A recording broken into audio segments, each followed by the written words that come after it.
Hi, writers. We are now working with subordinating conjunctions, and you should have at this point seen other videos on coordinating conjunctions and correlative conjunctions. Subordinating conjunctions are the ones that join a dependent clause with an independent clause. So we'll be talking about those, and we use these all the time. We just don't necessarily know that that's what you're using. So we're going to take a look. So when you have a subordinating conjunction joining two different parts of a sentence, we call those sentences complex sentences. So within those sentences, you have one idea that is the more prominent idea, and the other is more of a detail. This is different than when you use coordinating conjunctions to join two sentences, because at that point you have two ideas that are both equal. With subordinating conjunctions, you are using these conjunctions to show that one of the two parts of your sentence, one of the two clauses, is more important than the other. So this is not at all a comprehensive or complete list, but this is a good idea of some of the conjunctions that you'll be able to recognize as you are writing and as you are reading. So when you use these particular conjunctions, they indicate that there is something that is lesser than the other part of the sentence. That makes them subordinate. Subordinating conjunctions have two different jobs. First and foremost, you use them to help show that there are two separate ideas in a sentence.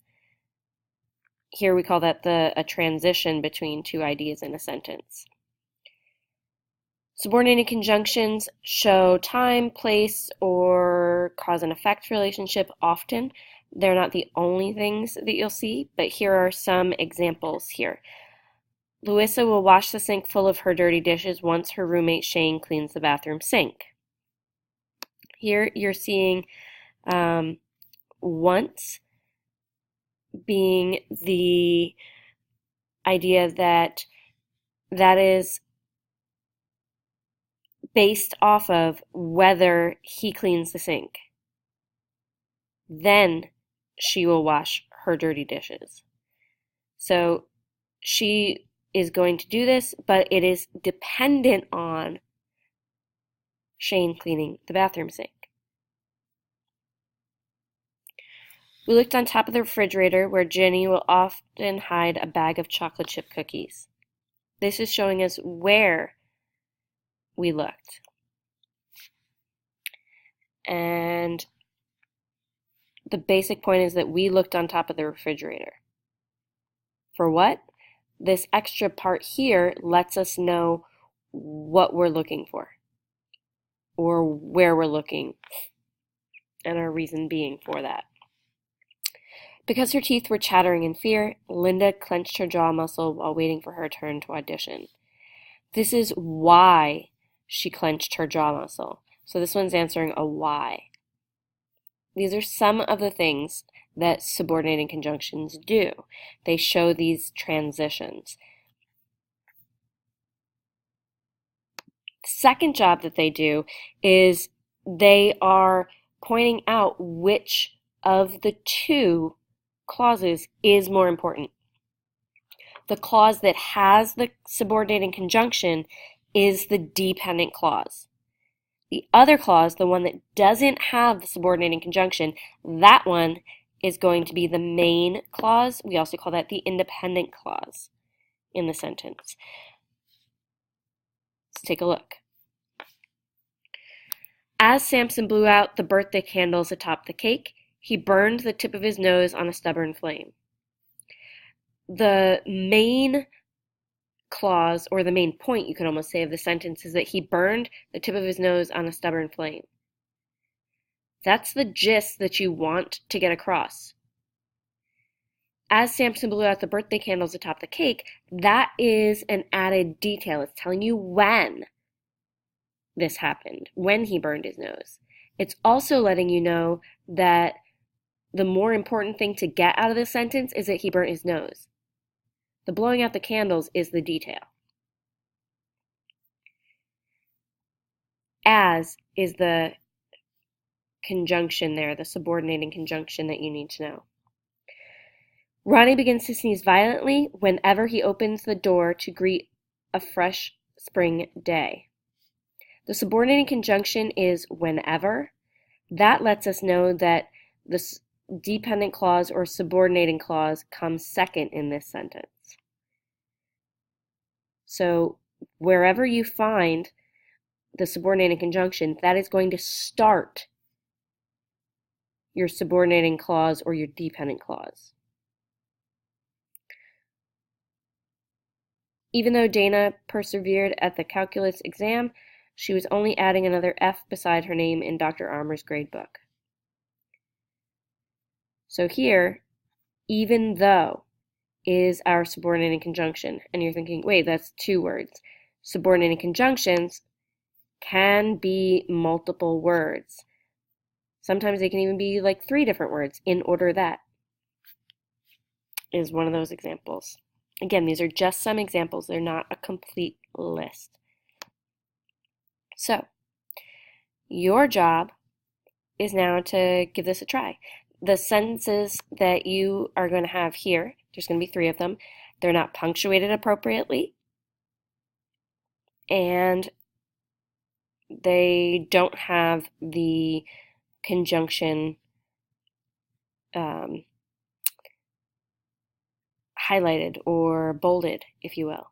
So that's your job. First sentence. As Sherry blew out the candles atop her birthday cake, she caught her hair on fire.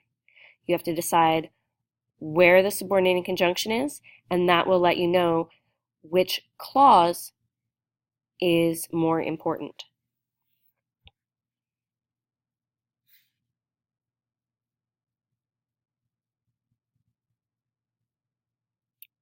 Okay. For that sentence, as is our subordinating conjunction. So, as Sherry blew out the candles atop her birthday cake, there should be a comma here because that is our subordinating clause or our dependent clause. That's when she caught her hair on fire. We would need to make those changes to make that appropriate. Second sentence, Sarah begins to sneeze whenever she opens the window to get a breath of fresh air. Take a moment, figure out where the subordinating conjunction is. That will start the dependent or subordinating clause.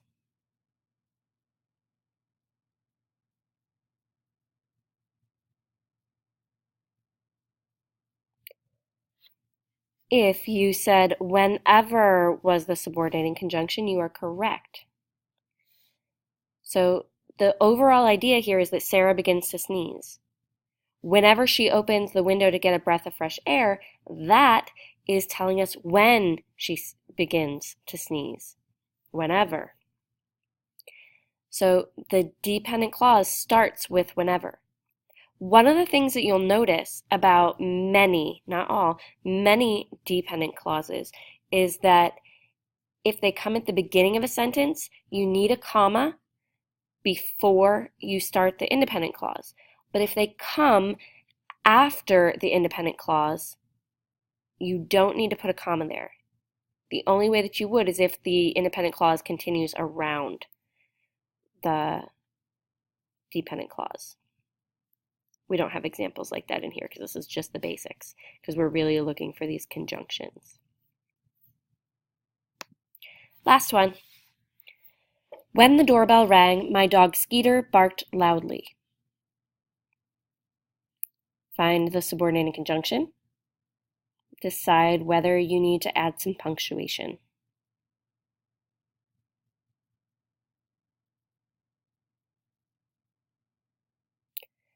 Okay, this sentence has when as our subordinating conjunction. When the doorbell rang, so since it starts with the subordinating conjunction and therefore the dependent clause, you would need a comma here between rang and my dog Skeeter barked loudly. The overall independent clause is my dog Skeeter barked loudly.